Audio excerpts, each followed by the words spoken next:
थोड़ा सा ये देख लेते हैं कि जैसे मैंने स्क्रॉल करा, राइट, इसे मैंने ऊपर और नीचे करा, तो गाइस जो हमारे व्यूज अगर नॉर्मल हम डिस्प्ले करवाएंगे तो ये क्या होगा, मेमोरी लेगा। अब अगर इसी चीज को हम रिसाइकल व्यू में देखें तो बेसिकली गाइस रिसाइकल व्यू में क्या होता है, यहाँ पे जैसे हमारी स्क्रीन क्या हो गई, एक फोन की स्क्रीन है, तो जब हमने ऊपर स्क्रॉल करा तो जो हमारा टेक्स्ट था, जो हमारा एक व्यू था, वो किस में चला गया, ऊपर चला गया। तो बेसिकली गाइस जो विजिबल स्क्रीन है वो उसके ऊपर चला गया है, अब वो वहां पे मेमोरी ले रहा है, एंड वो क्या ले रहा है गाइस, हमारी क्या है, प्रॉब्लमेटिक वाली बात है। इसीलिए हम क्या करते हैं, रिसाइकलर व्यू में वो क्या डाल देता है, उसे क्यू में डाल देता है। क्यू क्या होती है, कैसे वर्क करती है, ये भी बात करते हैं गाइस। क्यू में डालने से ये बेनिफिट होता है हमें कि अगर मैं इसे दोबारा से ऊपर स्क्रॉल करूं, वो बेसिकली उसे नया क्रिएट ना करके जो पुराने, क्योंकि गाइस एक आप ये सोचो, एक व्यू ऑलरेडी क्रिएटेड है, राइट, हमने बाइंड व्यू एंड देखा था गाइस कि कैसे हम उसे सेपरेट कर सकते हैं डेटाबेस में। तो जो बाइंड व्यू होता है, जब ऑलरेडी व्यू क्रिएटेड है हमारा, तो सिंपल वो क्या कर रहा है, उस व्यू को उठा के दोबारा शो कर दे रहा है क्यू में से। एंड बेसिकली हम क्या कर रहे हैं, एक गाइस एक कैश फाइल क्रिएट कर ले रहे हैं।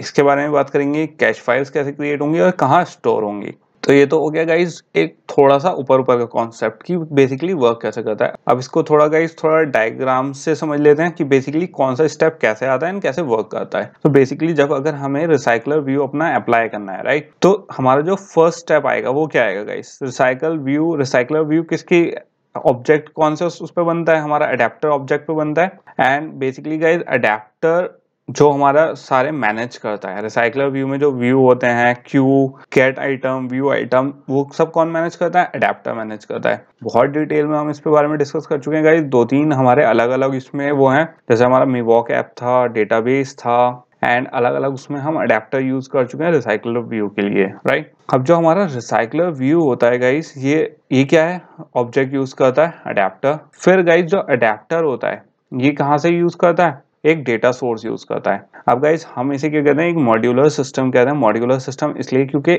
एक कंपोनेंट दूसरे कंपोनेंट से क्या करता है, इंटरेक्ट करता है। जो हमारा रिसाइकलर व्यू है वो खुद से कोई काम नहीं कर रहा है, वो कह रहा है कुछ सिस्टम वो कह रहा है कि अच्छा अडेप्टर तुम हैंडल करो। अडेप्टर खुद से गाइस उसके अंदर क्या नहीं है, कोई डेटा नहीं है, वो सिंपल क्या कर रहा है, फंक्शनैलिटी, एक तरीके से मिडिल मैन की तरह वर्क कर रहा है रिसाइकलर व्यू और डेटा के बीच में कि कैसे मैनेज करना है। क्योंकि रिसाइकलर व्यू ने हमने क्या कर दिया गाइस, काम डिवाइड कर दिया है कि किसको कौन सा काम करना है। तो अडेप्टर बेसिकली गाइस एक सेट ऑफ इंस्ट्रक्शंस है कि हम डेटा सोर्स को कैसे एक्सट्रैक्ट करेंगे और कैसे यूज करेंगे। उसके बाद गाइस आपको सोचना चाहिए, जब हमने क्यू कर दी, राइट, रिसाइकल व्यू है, जब मैंने कही कैश में रखना है, हमें कैश में रखना है, मतलब कि गाइस अब आप देखो जो हमने स्क्रॉल करा जैसे, राइट, तो हमारे जो व्यूज ऊपर गए स्क्रीन के वो कहीं ना कहीं स्टोर होंगे, क्योंकि मैंने क्या कहा, हमारे जो एग्जिस्टिंग व्यूज हैं वो क्या हो गए, बाइंड हो गए। मतलब एक तरीके से आप कॉन्सेप्चुअली ऐसे समझ लो कि जो एग्जिस्टिंग व्यू है जब वो एक बार क्रिएट हो गया तो हमने उसे क्या करा, दोबारा से रिक्रिएट करने की जगह उसे हमने एक जगह सेव कर लिया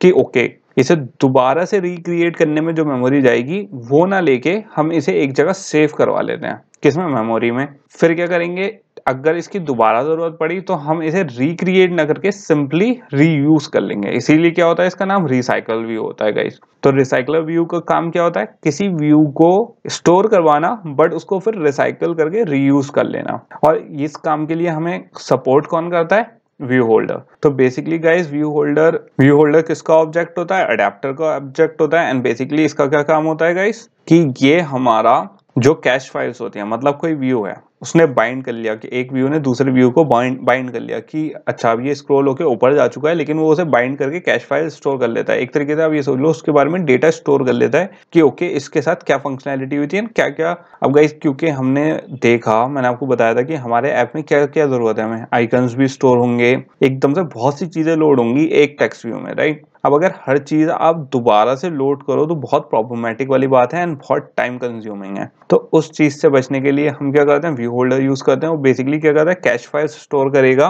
किसमें, अपने अंदर। एंड बेसिकली उसका मेन काम यही होगा कि जब उसने स्टोर कर लिया तब हम स्क्रॉल लिस्ट को दोबारा से नीचे स्क्रॉल करेंगे, तो बेसिकली उस वाले डेटा को जो उसने होल्ड कर रखा है अपने अंदर व्यू होल्डर ने, तो वो क्या कर देगा, रिवर्ट बैक कर देगा। एंड ऐसा नहीं है कि जिसके अंदर हमेशा रहता है। बेसिकली जब हमारा ऐप एक्टिविटी डिस्ट्रॉय हो जाएगी, जैसे हमने ऐप बंद कर दी, तो जैसे हमारी एक्टिविटी डिस्ट्रॉय हो जाएगी तो ये जो कैश फाइल्स होती हैं ये भी डिस्ट्रॉय हो जाएंगी। ये क्या होता है, रिसेट हो जाता है। तो ये तो होता है सिर्फ टेम्पोरेरी होता है। एंड बेसिकली कुछ लोग कहेंगे कि इसमें भी तो डेटा वेस्ट हो रहा है, मेमोरी वेस्ट हो रही है। तो गाइज इसमें मेमोरी इसलिए वेस्ट नहीं होगी क्योंकि बैकग्राउंड में वर्क करेगा, मेन थ्रेड पे वर्क नहीं करेगा। क्योंकि अगर आप कोई लिस्ट दिखाओगे लंबी सी बिना लिस्ट व्यू के, मतलब सिंगल टेक्स्ट व्यू में शो करोगे, तो वो किस पे, मेन थ्रेड पे वर्क कर रहा है एंड कॉन्स्टेंटली वो मेमोरी में है मेन थ्रेड की। लेकिन जब आप व्यू होल्डर अडेप्टर यूज करोगे तो बेसिकली गाइस वो मेन थ्रेड में नहीं है उस टाइम पे, वो किस में, एक बैकग्राउंड थ्रेड में रन कर रहा है एंड वहां पे वो स्टोर करवा रहा है। इसके बाद कौन सा पार्ट आता है हमारा,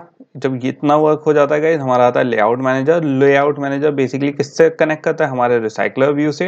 and basically recycler view layout manager से क्यों कनेक्ट करता है गाइस, क्योंकि अगर आपको याद हो बेसिकली हमारे लेआउट मैनेजर में क्या होता है, जो हमारे टेक्स्ट व्यू होते हैं, जो शो करवाना होता है, इन्फ्लेट करवाना होता है हमारा, वो होता है। तो बेसिकली गाइस हमारा जो लेआउट में जो टेक्स्ट व्यू है वो हम इन्फ्लेट करवाते हैं, रिसाइकलर व्यू में शो करवाते हैं, अडेप्टर से वर्क करवाते हैं। अडेप्टर डेटा सोर्स से क्या उठाएगा, सोर्स उठाएगा, जो डेटा होता है वो उठा के दोबारा रिसाइकलर व्यू में व्यूज देगा। जब हम उसे स्क्रॉल करेंगे लिस्ट को ऊपर नीचे, जो क्या है हमें लेआउट मैनेजर से मिली होगी, वो किस में होल्ड करेगा, कैश फाइल स्टोर करेगा, किस में, व्यू होल्डर में। व्यू होल्डर में जब वो स्टोर कर लेगा, बेसिकली जब हमें उसकी जरूरत होगी वो हमें देता रहेगा, बाइंड जितनी चीजें होती रहेंगी वो स्टोर करता रहेगा। एंड जब हमारी एक्टिविटी डिस्ट्रॉय हो जाएगी, ये जो पूरा प्रोसेस है ये क्या हो जाएगा गाइस, टर्मिनेट हो जाएगा। सो गाइस मैंने यहाँ पे एक इमेज शो कर रखी है कि बेसिकली हमारे जो व्यूज होंगे जब लिस्ट व्यू में हम शो करेंगे, तो अलग अलग शेड ऑफ ग्रीन से दिखा रखा है कि कैसे अलग अलग इंडेक्स वैल्यू पे हम क्या देंगे, व्यू होल्डर की इंडेक्स वैल्यू शो करेंगे जो कैश फाइल स्टोर करते हैं हम, राइट। मैंने क्या कहा, जितने भी हमारे जो रिसाइकलर व्यू में गाइस हमारे व्यूज जाएंगे, जो स्क्रॉल अप हो जाएंगे या डाउन हो जाएंगे, तो हम उसे किस में होल्ड करेंगे, as a index value save करेंगे। तो वो ऐसा दिखेगा गाइस। विजुअलाइज यहाँ पे मैं क्यों कर रहा है, ताकि आप विजुअलाइज कर सको कि बेसिकली व्यू होल्डर का काम क्या होता है। कुछ लोगों के दिमाग में ये भी क्वेश्चन आना चाहिए कि बेसिकली जब हमारी प्रोसेसिंग पावर अच्छी है तो बेसिकली हमें यहाँ पे प्रोसेसिंग लग किस चीज में रही है, राइट।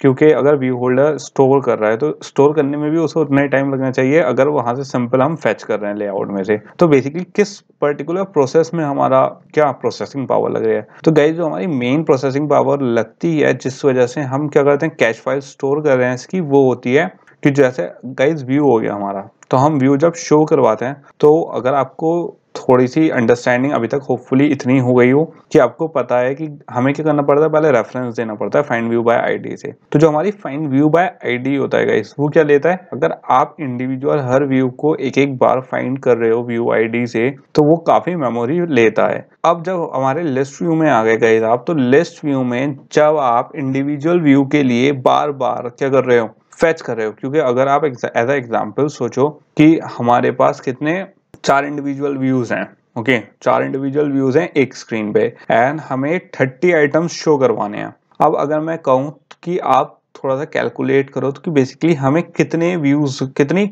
व्यू कॉल्स जाएंगी अगर मैं व्यू होल्डर यूज नहीं करूं, कितने 30 आइटम डिस्प्ले करवाने के लिए।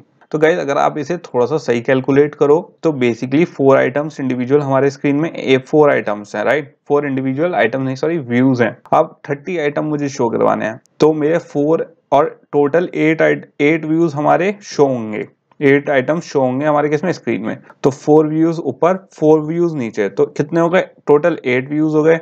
लेकिन यहाँ पे टोटल 8 व्यूज तो ये हो गए गाइस जो हमारी कॉल जाएंगी 8 व्यूज की फाइंड व्यू बाय आईडी की। बट अगर आप थोड़ा सा और सोचो तो जरूरी नहीं है खाली 8 जाएं, क्योंकि गाइस हम क्या लेके चलते हैं, मार्जिन लेके चलते हैं, एक उसके ऊपर का व्यू भी लेके चलते हैं, एक उसके नीचे का व्यू भी लेके चलते हैं। तो उसकी भी हमेशा क्या रहेगी, व्यू बाय आईडी रहेगा। अब गाइस हमारे 30 आइटम हैं, इंडिविजुअल 10 व्यूज का हम हर वक्त क्या रख रहे हैं, कैलकुलेशन कर रहे हैं। अब जितनी बार आप स्क्रॉल करोगे उतनी बार हमेशा वो 10 व्यूज को क्या करेगा, हमेशा उसे फेच करना पड़ेगा फाइंड व्यू बाय आईडी से। अब गाइस अगर आप इसे कैलकुलेट करोगे तो ये अबाउट 80 to 100 तक कॉल टाइम बैठ जाएगा आराम से फाइंड व्यू बाय आईडी से। एंड ये जो फाइंड व्यू बाय आईडी से फाइंड करने का जो टाइम होगा, प्रोसेसिंग पावर होगी 100 टाइम्स, 120 टाइम्स, बहुत बड़ा नंबर है गाइस। एंड इसी में जो मेन पावर जाती है, मेन मतलब प्रोसेसिंग पावर जो जाएगी वो इसी चीज में जाती है। तो हम उस चीज को रिड्यूस करने के लिए क्या करते हैं, व्यू होल्डर यूज करते हैं कि फाइंड व्यू बाय आईडी ना करना पड़े। जब एक बार हमने किसी व्यू को फाइंड कर लिया रेफरेंस के थ्रू,